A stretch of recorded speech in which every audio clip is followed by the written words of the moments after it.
எங்களை அதிகமாக நேசிக்கிற எங்கள் நல்ல பிதாவே, இந்த அருமையான நல்ல அதிகால நேரத்துக்காக நன்றியோடுமை துதிக்கிறப்பாமே ஸ்தோத்திரிக்கிறோம். இந்த நேரத்தில் ஆண்டவரே உடைய பாதபிடத்தில் ஒரு விஷயங்களை கடந்து வரவும் எம்ஏஜி ஹாஸ்பிட்டல் வாய்ஸ் மூலமாக இவங்க மக்களோடு சேர்ந்த அற்ப நேரம் அப்பா நம்முடைய பாதத்திலிருந்து செய்த நன்மைகளை நினைக்கவும், கடந்த நாட்களெல்லாம் செய்த ஒரு உபகாரங்களை ஓர்த்து நினைத்து நமக்கு நன்றி சொல்லியுமே துதிக்கவும் செய்த கிருபைகளுக்காக ஸ்தோத்திரம். கடந்த ராத்திரி முழுவதும் நீர் எங்களை ஆச்சரியமாக அற்புதமாக அதிசயமாக ஒரு குறைவின்றி நடத்தி வந்த எங்களுக்காக ஸ்தோத்திரங்கள் தாவே.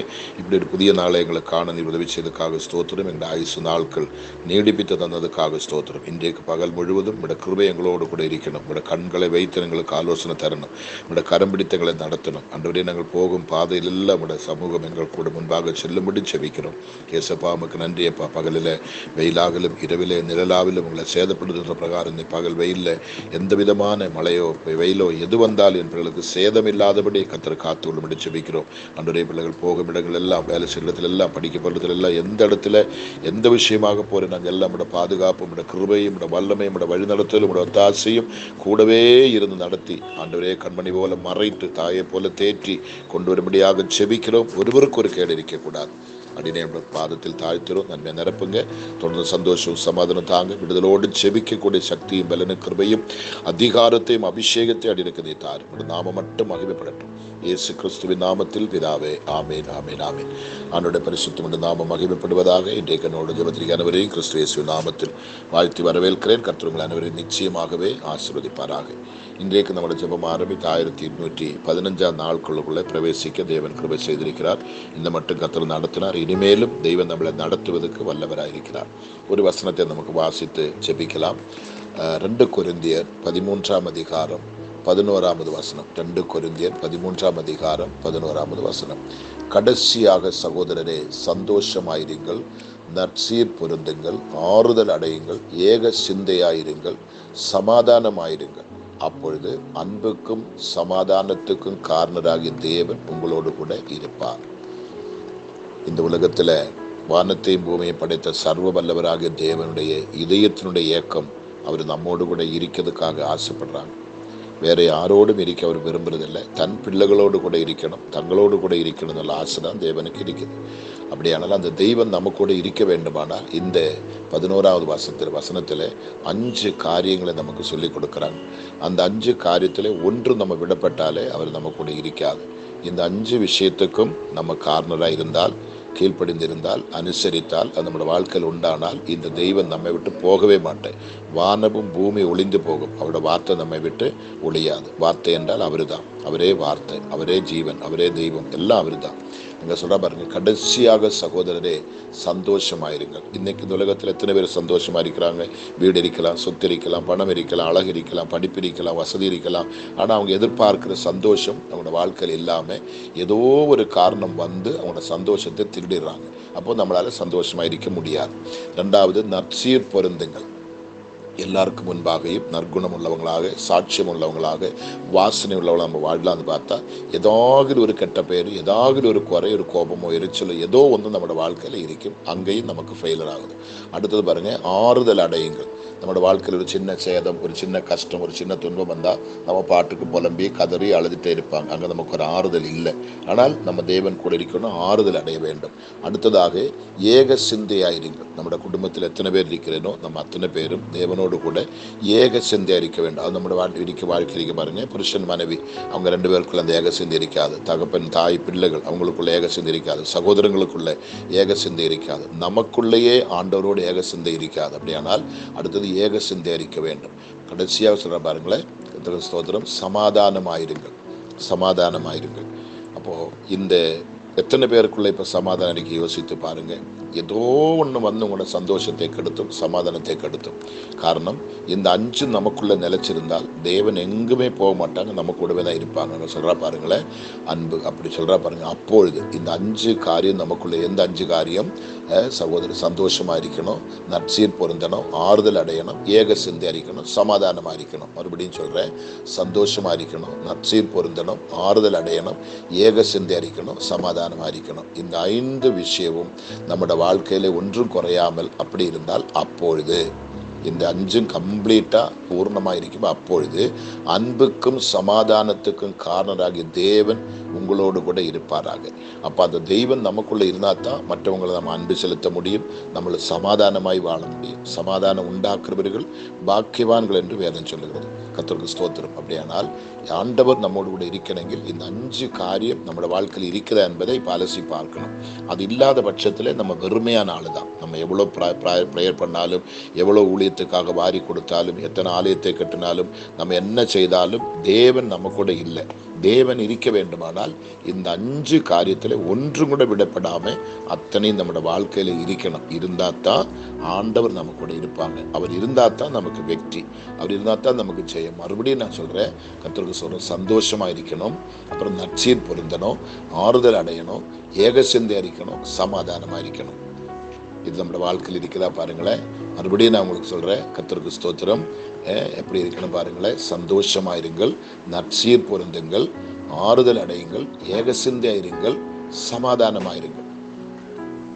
நீங்கள் இந்த வசனத்தை படிக்கும் பொழுது கொஞ்சம் நேரம் அமைதியாக உட்கார்ந்துட்டு உங்களே தாமே நீங்கள் ஆராய்ந்து பார்க்கணும். இந்த 5 விஷயம் என்னோட வாழ்க்கை 4 இருக்குது, 1 இல்லை, போச்சு, ஆண்டவர் அங்கே இருக்காது. கர்த்தருக்கு ஸ்தோத்திரம். 5மே இருந்தால் தான் அங்கே சொல்கிறா பாருங்களேன். அப்பொழுது எப்பொழுது இந்த 5ம் கம்ப்ளீட் கிளியராக அவர் பார்க்கணும் நமக்குள்ள இருந்தால் அப்பொழுது அன்புக்கும் சமாதானத்துக்கும் காரணராகிய. அப்போ இந்த அன்பு யாரு கொடுக்கறது? நம்மளோட தெய்வம் தான். சமாதானம் யாரு கொடுக்கறது? அவர் சமாதானத்தின் பிரபு, அவர் மட்டும்தான். அப்போ இது ரெண்டும் நம்மளோட வாழ்க்கையில இருக்க வேண்டுமானால் அவர் தான் அந்த அன்புக்கும் சமாதானத்துக்கும் காரணமாகிய தேவன் உங்களோட கூட இருப்பார். இப்போ இந்த தெய்வம் நம்ம கூட இருந்தால் நம்மளோட வாழ்க்கையில தோல்வி என்பது வருது போல தெரியும். பிரச்சனைகள் வரும், அலைகள் வரும், கொந்தளிப்புகள் வரும், எல்லாமே வரும். நீங்க பாருங்க, கடலில் இயேசு போன படகு ஒரு பெரிய படகு தான். இயேசுவின் சீஷர்கள் போன படகு பெரிய படகு தான். அந்த படகோடு கூட அந்த அதிகாரத்தை நீங்கள் படித்து பார்க்கும்போது சுற்றி அநேக வேறு சிறு படகுகள் பெரு படகுகள் இருக்குது. ஆனால் எந்த படகிலும் தண்ணி அலை கொந்தளிப்பு வரல. கடலில் பெரிய கொந்தளிப்பு வந்தாலும் எந்த படகிலும் தண்ணி ஏறி முழுகவே இல்லை. இயேசு இருந்த படகுல தான் தண்ணி ஏறி படகு முழுக போகுது. அங்கே தான் சீஷர்கள் அலறாங்க, ஐயோ ஆண்டவரே எங்களை தப்புவி, எங்களை ரட்சியும் என்று சொல்லி அங்கே தான் புலம்புறாங்க. அப்படியான என்ன அர்த்தம்? இயேசு உள்ள குடும்பத்தில் அலைகள் வரும், கொந்தளிப்பு வரும், பிரச்சனை வரும், வேதனை வரும், சாபம் வரும், மரணம் வரும், எல்லாம் வரும். ஆனால் ஒன்றுமே நம்மளை மேற்கொள்ள விட மாட்டேன். எல்லாம் நமக்கு நேரே தான் வரும். காரணம் இயேசு அங்கே இருக்கிறல்ல. எப்படி ஆகலும் இயேசுவை நம்ம விட்டு பறிக்கணும், இயேசு நம்ம கூட இருக்கக்கூடாது, நம்ம இயேசுவோடு இருக்கக்கூடாது, அவரோட சித்தம் நம்ம செய்யக்கூடாது, அவர் தன்னோட சித்தம் நமக்கு செய்யக்கூடாது. நமக்குள்ள ஒரு பிரிவினை உண்டாக்குறதுக்காக தான் இந்த துஷ்ட பிசாசு எந்த விதத்தில் ஆகலும் நம்மளை தகர்க்கணும், நம்மளை அழிக்கணும், அவன் பக்கமாக நம்மளை இழுப்பதுக்காக ஏதாவது ஒரு காரியத்தை கொண்டு வந்து நம்மளோட சமாதானத்தை கெடுத்தி, சந்தோஷத்தை கெடுத்தி, கோபத்தை உண்டாக்கி, எரிச்சலை உண்டாக்கி, கெட்ட வார்த்தைகளை சொல்ல வைத்து, சண்டை போட வைத்து, பிரச்சனை உருவாக்கி, எப்படி ஆகிலும் நமக்கும் தேவனுக்கும் சம்பந்தம் இல்லாத நிலைமை. நீங்க கெட்ட வார்த்தை சொல்ல ஆரம்பிக்க அங்கே இருக்காது, நீங்க கலகம் பண்ணுபவர் அங்கே இருக்காது, நீங்க பிரச்சனை பண்ணும்போது அங்கே இருக்காது, நீங்க பாவம் செய்பவர் அங்கே இருக்காது, அவர் இறங்கி போயிடுவாங்க. அப்போ இந்த கெட்ட காரியத்தை யாரு கொண்டு வருது? சாத்தான் கொண்டு வருது. அதே நேரத்தில் இந்த 5 காரியம் நம்மளோட வாழ்க்கையில் இருந்தால் அப்பொழுது அன்புக்கும் சமாதானத்துக்கும் காரணராக தேவன் உங்களோடு கூட இருப்பார். நான் சற்று விளக்கமாக உங்களுக்கு சொல்லியிருக்கிறேன். தயவு செய்து இதை கேட்குற ஊழியக்காரர்களானாலும் சரி, விசுவாசிகளானாலும் சரி, யாராக இருந்தாலும் நீங்கள் உங்களை ஆராய்ந்து பாருங்க. இந்த 5 காரியம் என் கூட இருக்கிறதா? இருந்தால் நீங்க தான் இந்த உலகத்திலே பெரிய கிங். உங்களை யாரும் ஒன்றும் செய்ய முடியாது. உலகம் முழுவதும் உங்களுக்கு எதிராக வந்தாலும் உங்களுடைய தலையில் ஒரு முடியும் கூட கீழே விழ வைக்கிறது காராலே முடியாது. அவ்வளோ பத்திரமா கர்த்தர் உங்களை பாதுகாப்பாங்க. எப்பொழுது அவர் உங்க கூட இருக்கும் பொழுது. அவர் இருக்க வேண்டுமானால் இந்த 5 விஷயத்திலும் நம்ம சக்சஸா இருக்கணும், பூர்ணரா இருக்கணும். ஏக சிந்தையோடு நம்ம இருந்து, எசப்பா இந்த 5ல் 1 என்னை விட்டு போகக்கூடாது, நான் நம்மளோட சமூகத்தில் இருக்கணும், சந்தோஷம் வேணும், எனக்குள்ள சந்தோஷமா இருக்கணும், நற்சீர் பொருந்தணும், ஆறுதல் அடையணும், ஏக சிந்தையா இருக்கணும், சமாதானமா இருக்கணும். கர்த்தருக்கு ஸ்தோத்திரம். இவ்வளவு காரியத்தை நம்ம செய்யும் பொழுது ஆமீன், கர்த்தருக்கு ஸ்தோத்திரம். அப்பொழுது அன்புக்கும் சமாதானத்துக்கும் காரணராக தேவன் உங்களோடு கூட இருப்பார். இதுக்கு மேல நமக்கு ஒண்ணுமே தேவையில்லை. அவர் நமக்கு கூட இருந்தால் எல்லாமே நமக்குள்ள இருக்கிற மாதிரி, ஐஸ்வர்யம், கனம், சுகம், சந்தோஷம், சமாதானம், ரட்சிப்பு எல்லாமே நமக்கு இருக்கிற மாதிரி நிறைவானவர் அவர். குறைவானதெல்லாம் ஒளிஞ்சு போயிடும். அப்படி தெய்வத்தை நம்புங்க, விசுவாசிங்க. இந்த வசனத்து மேல் பூர்ண விசுவாசத்தை வைங்க. நான் உங்களுக்காக ஜெபிக்க போறேன். பரிசுத்தமுள்ள நல்ல கர்த்தாவே, இந்த அருமையான நல்ல அதிகாலை நேரத்துக்காக உமக்கு ஸ்தோத்திரம். இந்த வார்த்தைகளை கொடுத்து என் பிள்ளைகளை உற்சாகப்படுத்த, பலப்படுத்த, அவங்களை சிந்திக்க வைக்க, இந்த 5 காரியத்தில் ஒன்றாகலும் எங்கள்கிட்ட வெளிப்பட்டு போயிருக்குதா, 5ல் ஏதாவது ஒன்றாகலும் எங்களோட வாழ்க்கையில் இருக்குதா? இப்போதான் எங்களுக்கு புரியுது ஏன் கடவுள் எங்கள் கூட இல்லை, ஏன் நாங்கள் கூப்பிட்டா எங்களுக்கு பதில் வரல, ஏன் நாங்கள் அழுதா எங்களுக்கு அந்த சத்தம் கேட்டு எங்களுக்கு பதில் கொடுக்கல, எத்தனையோ காலங்களை அலற, எத்தனையோ காலங்களை புலம்புற, எவ்வளோ நாங்கள் கதற, எவ்வளோ நாங்கள் மன்றிடுற, எவ்வளோ உபவசிக்கிற, எவ்வளோ கண் விழிக்கிற, எவ்வளோ பண்ணியும் எனக்கு ஒரு விடுதல் இல்லையே. விடுதல் இல்லைன்னு பார்க்கும்பொழுது இந்த 5 காரியத்தில் ஏதோ ஒன்று, ஒருவேளை 4 இருக்கலாம், 1 இல்லை, 3 இருக்கலாம், 2 இல்லை. கர்த்தருக்கு ஸ்தோத்திரம். இருந்தால் அப்படி ஆண்டவர் இருக்கவே இருக்காது. ஆண்டவர் இருந்தால் நீங்க பயப்பட தேவையில்லை. கொந்தளிப்புகள் வரும், அலைகள் வரும், தண்ணீர் வரும், படகு முழுகிறது போல தெரியும், உயிர் பிரிகிறது போல தெரியும், ஆனால் சேதம் வராது. அவர் எழும்பும் பொழுது எல்லாம் சாந்தமாகும். அவர் எழும்ப வேண்டுமானால் அவர் உங்க வீட்டில் இருக்கணும், உங்க கூட இருக்கணும். மனுஷகுமார் எழும்பும் பொழுது தன் சத்துருக்கள் சிதறி போகுமா? அப்படியானால் இயேசு உள்ள வீட்டை சுற்றி சத்துருக்கள் வரும், பிரச்சனைகள் வரும், போராட்டங்கள் வரும், எல்லாமே வரும். அந்த வீட்டை வேரோட பறித்தெறியதுக்காக வரும். கர்த்தருக்கு ஸ்தோத்திரம். ஆனாலும் அந்த வீட்டுக்கு ஒரு சேதமும் வராது, ஒரு கேடும் வராது. அந்த பிள்ளைகளை ஒருபோது இயேசப்பா கைவிட மாட்டாங்க, மறக்க மாட்டாங்க, தள்ளிக்கலை மாட்டாங்க, உபேட்சிக்க மாட்டாங்க. அவர் இருந்து நமக்காக யாவற்றையும் செய்வார், நமக்காக யுத்தம் பண்ணுவார், நமக்காக பரிந்து பேசுவார், நமக்காக போராடுவார், நமக்காக சாத்தானை ஜெயித்து நம்மளை ஜெயமாக நடத்துவார், தேவைகளெல்லாம் சந்திப்பார், குறைகளெல்லாம் நிறைவாக்குவார். இயேசு வீட்டில் இருந்தால் குறை என்ற குறை வெறும், அதை அவர் நிறைவாக்குவார். அப்பத்தாட்சி வரும், அப்ப நமக்கு அவர் கொடுப்பாங்க, எல்லாம் தருவாங்க. ராஜாத்திகளை போல கர்த்தர் நம்மை நடத்துவார். வியாதி வந்தால் அவர் நமக்கு உடனே விடுதலை தரும். மரணம் வந்தால் அவர் மரணத்தை ஜெயித்தவர், மரணத்தை நம்மளை தூக்கி எடுத்து நிலநிறுத்துவாங்க. என்ன போராட்டம், என்ன சோதனை, என்ன வேதனை, எது வந்தாலும் இயேசப்பா உங்களை ஒருபோதும் கைவிட மாட்டேன். அவர் உங்க கூடவே இருக்கிறதுக்கு ஆசைப்படுகிறார். நீங்க வாடகை விட்டு இருந்தாலும் சரி, குளுக்கோஸ் விட்டு இருந்தாலும் சரி, பெரிய விட்டு இருந்தாலும் சரி, ரோட்டில் படுத்தாலும் சரி, சிறைச்சாலையில் படுத்தாலும் சரி, எங்க இருந்தாலும் இயேசப்பா உங்க கூட இருக்க ஆசைப்படுகிறார்.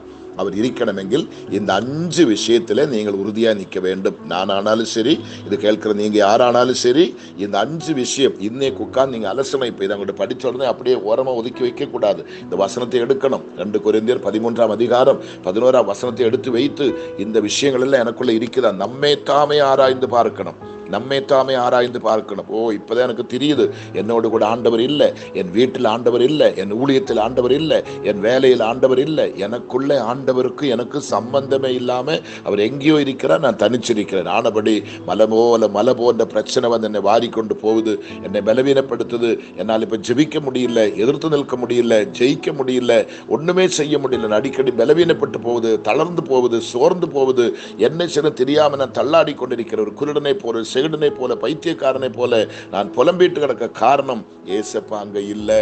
ஏசப்பா அங்க இருந்தால் எல்லாவற்றுக்கும் விடுதல். அவர் விடுதலின் நாயகர், வெற்றி சிறந்தவர், அற்புத மூர்த்தி, சமாதான பிரபு, நித்திய பிதா, இப்படி எல்லாம் அவருக்கு பேர் இருக்குது. அவர் நம்ம கூட இருந்து எல்லா விதத்திலும் நம்மளை பாதுகாக்க, நம்மளை வழிநடத்த, நம்மை ரட்சிக்க, நம்மளை விடுவிக்க, நமக்கு எல்லாவற்றையும் கொடுத்து நம்மளை நடத்த கர்த்தர் நல்லவராயிருக்கிறார், அவர் வல்லவராயிருக்கிறார். ஒரு போதும் நீங்க வெட்கப்பட்டு போக என் தேவன் அனுமதிக்க மாட்டார். மக்களை, நீங்க யாராயிருக்கட்டும், எனக்கு வயதிலே முதிர்ந்தவங்க, வயதிலே குறைந்தவர்கள், யாராயிருந்தாலும் நீங்க உட்கார்ந்து இந்த வசனத்தை வச்சு அலசி பாருங்க. ஐயோ, எனக்குள்ள சந்தோஷம் இல்லை. கர்த்தருக்கு ஸ்தோத்திரம். ஆமென். நற்சீரன் வாழ்க்கையில இல்ல, நற்சீர் பொருந்துங்க சொல்ல, அது வாழ்க்கையில இல்ல. ஆறுதல் அடைங்க சொல்ல, எனக்கு ஆறுதலே இல்லை. ஏக சிந்தை அறிக்க சொல்றேன், மனசெல்லாம் ஒரே குழப்பத்தை கிடக்கு, எனக்கு ஏக சிந்தை இல்லை. சமாதானமாயிருங்க சொல்றேன், எனக்கு சமாதானம் என்னன்னே தெரியல. என் வாழ்க்கையெல்லாம் தலைகீழா கிடக்குது, என் வாழ்க்கையெல்லாம் தலைகீழா கிடக்குது. எதுக்கு வாழணும், எதுக்கு வாழணும், இவ்வளவு கஷ்டப்பட்டு, இவ்வளவு உழைத்து, இவ்வளவு பாடுபட்டு ஒரு நன்மைக்கும் எனக்கு பிரயோஜனம் இல்லையே, எல்லாம் எனக்கு ஃபெயிலர் ஆச்சு என்று சொல்லி புலம்புகிற பிள்ளைகளே, நீங்க கவலைப்படாது. நீங்க இந்த 5 காரியத்தை பிடித்து உங்களுக்குள்ள வையுங்க. கர்த்தர் நீங்க சந்தோஷமா இருக்கிறான், நீங்க துக்கப்பட அவர் விரும்பல. சந்தோஷமாயிரு. கர்த்தருக்கு ஸ்தோத்திரம். நற்சீர் பொருந்து, ஆறுதல் அடையுங்க, ஏக சிந்தையாயிருங்கள், சமாதானமாயிருங்கள். இதா கேட்கும். சொத்து கொண்டு, வீடு கொண்டு, பணம் கொண்டு, நகை கொண்டு, அது கேட்கல. நீங்க இதை மட்டும் கீழ்ப்படிந்தால் போதும். அப்பொழுது அன்புக்கும் சமாதானத்துக்கும் காரணராகிய தேவன் உங்களோடு கூட இருப்பாராக. உங்களை விட்டு விலக மாட்டார். வானமும் பூமி ஒளிந்து போகும், இவர் போக மாட்டேன். அவருடைய வார்த்தை உண்மை உள்ளது, ஆமீன் என்று சொல்லுகிறார். அவருடைய வார்த்தை ஆமென்றும் ஆமீன் என்றும் இருக்குது. அவர் உங்களை மறக்க மாட்டேன், கைவிட மாட்டேன், தள்ளிக்கலை மாட்டேன், உபேட்சிக்க மாட்டேன், கூடவே இருந்து. அற்புதம் என்று சொன்னா அதுக்கு சொல்ல முடியாது, அவ்வளவு அற்புதமா. செங்கடல் வரட்டும், எரிகோ வரட்டும், தீச்சூளை வரட்டும், கோலியாத்து வரட்டும், எந்த லூசிபர் வரட்டும், எந்த கோட்டை வந்தாலும், எந்த சத்துரு வந்தாலும் தகர்த்தெறிகிறவர் சைன்யங்களுடைய தேவன், அற்புதங்களுடைய தேவன், சேனைகளின் கர்த்தர் நமக்கு முன்பாக செல்லுகிறார். அவர் நம்ம கூட இருக்கிறார். அவர் நமக்காக வழக்காடி யுத்தம் பண்ணி நம்மளை மேற்கொண்டு எல்லா சத்துருவிகளையும் மேற்கொண்டு நம்மளுக்கு ஜெயம் கொடுக்கிற கர்த்தர் ஜெய கிறிஸ்து உங்களோடு கூட இருந்து உங்களை ஜெயமாக நடத்துவார். இதே குறித்தும் பயப்படக்கூடாது. எந்த மாந்திரிகம், எந்த சூன்யம், எந்த பிசாசு, எந்த பேய் உங்களை அணுகவே முடியாது. எந்த தீங்கு வராது. காரணம், பிசாசின் தலையை நசுக்கினவர் தான் உங்க கூட இருக்கிற. அற்புதங்கள தேவன் தான் கூட இருக்கிற. செங்கடலை இரண்டாக பிளந்தவங்க கூட இருக்கிற. சமுத்திரத்துமே நடந்து வந்தவங்க கூட இருக்கிற. மரணத்தை ஜெயித்தவர், கல்லறையை திறக்க வைத்து பாதாளத்தை வென்று மரணத்தின் பாதாளத்தின் திறவுகளை தட்டி எடுத்து வந்த தெய்வம் தான். பிசாசின் தலையை நசுக்கி ஜெயித்தவர் தான் உங்க கூட இருக்கிற. அவர் உங்களை ஜெயமாக நடத்துவார். ஒரு குறையும் இல்லாமல் நடத்துவார். எல்லாம் நிறைவாயிருக்கும், எல்லாம் மகிமையா இருக்கும், எல்லாம் சந்தோஷமா இருக்கும். அங்க குறையென்ற பேச்சுக்கு இடமே இருக்காது. காரணம், எல்லாவற்றுக்கும் நிறைவானவர் அங்கே இருக்கிறார். நிறைவானது வரும்பொழுது குறைவானது ஒளிந்து போக சொன்ன பார்த்தீங்களா? அவர் எல்லாத்தையும் பூர்த்தீகரித்து உங்களை சந்தோஷப்படுத்தி ஆனந்தத்தினால் மகிழ வைப்பார். அவனுடைய சந்தோஷத்தோடு இந்த வார்த்தையை படித்து இந்த 5 காரியத்தில் ஒன்றாக உங்கள் வாழ்க்கையில் இல்லாவிட்டால் அதை தேடி அலசி பாருங்க. கோபங்கள், வைராக்கியங்கள், மூர்க்கம், எரிச்சல், பாவம் எதுவும் உங்களோட வாழ்க்கையில் இருக்கக்கூடாது. அந்த இடத்துல இதை கொண்டு வைங்க. கர்த்தர் உங்க கூட இருப்பாங்க. கர்த்தாவே, இந்த வார்த்தையின் மூலம் பிள்ளைகளை அனுகிரகித்து ஆசீர்வதிப்பீராக. இதை கேட்கிற ஒவ்வொரு பிள்ளைகளை தாழ்த்தி ஒப்பு கொடுக்கட்டும். அன்று இது ஏனோ தாழ்ந்து கேட்டு விடாதபடி உட்கார்ந்து அலசி பார்த்து, ஐயோ எனக்கு இந்த காரியத்தை நான் கிளியர் பண்ணணும் என்று சொல்லி ஆவியானவர் பேசியிருக்கிறான்னு சொல்லி தாழ்மையோடு ஒப்பு கொடுத்து ஜெபித்து விடுதலை பெற்றுக்கொள்ள உதவி செய்யும். எல்லாரும் திருக்கரத்தில் ஒப்பு கொடுக்கிறோம். சகல துதியும் கனவு மகிமையெல்லாம் நமக்கு ஒருவருக்கே செலுத்துகிறேன். இயேசு கிறிஸ்துவின் நாமத்தில் பிதாவே, ஆமீன், ஆமீன், ஆமீன். நிச்சயமா இயேசு உங்களை ஆசீர்வதிப்பார். Okay, thank you, God bless you.